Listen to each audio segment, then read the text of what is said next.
ചാലക്കുടി അതിരപ്പള്ളിയിൽ ജനവാസ മേഖലയിൽ കാട്ടാന ഇറങ്ങി.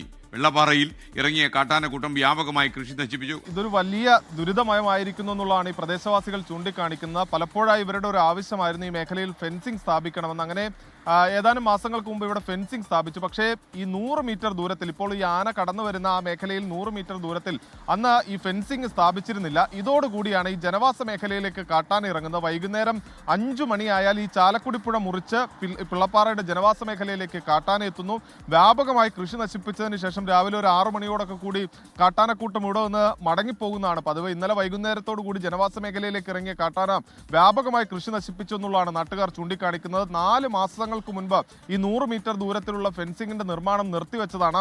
അത് അടിയന്തരമായി പൂർത്തീകരിച്ചില്ലെങ്കിൽ ഈ ദുരിതം ഇരട്ടിക്കും എന്നുള്ളതാണ് ഈ പ്രദേശവാസികൾ ചൂണ്ടിക്കാണിക്കുന്നത്. വനംവകുപ്പ് ഉദ്യോഗസ്ഥരൊക്കെ ഇടപെട്ടുകൊണ്ട് അടിയന്തരമായി ഫെൻസിംഗിന്റെ നിർമ്മാണം പൂർത്തിയാക്കണമെന്ന് കൂടി ഇവർ ആവശ്യപ്പെടുന്നുണ്ട്. കഴിഞ്ഞ ദിവസങ്ങളിലെല്ലാം തന്നെ ഈ പിള്ളപ്പാറ അടക്കമുള്ള മേഖലകളിലേക്ക് ഈ ഫെൻസിംഗ് കടന്ന് ആനകൾ എത്തുന്നത് പതിവായിരിക്കുകയാണ്. പറഞ്ഞറിയിക്കാൻ കഴിയാത്ത ദുരിതത്തിലേക്ക് ഈ നാട് മാറുന്നു എന്നുള്ളതാണ് ഇവർ ചൂണ്ടിക്കാണിക്കുന്നത്.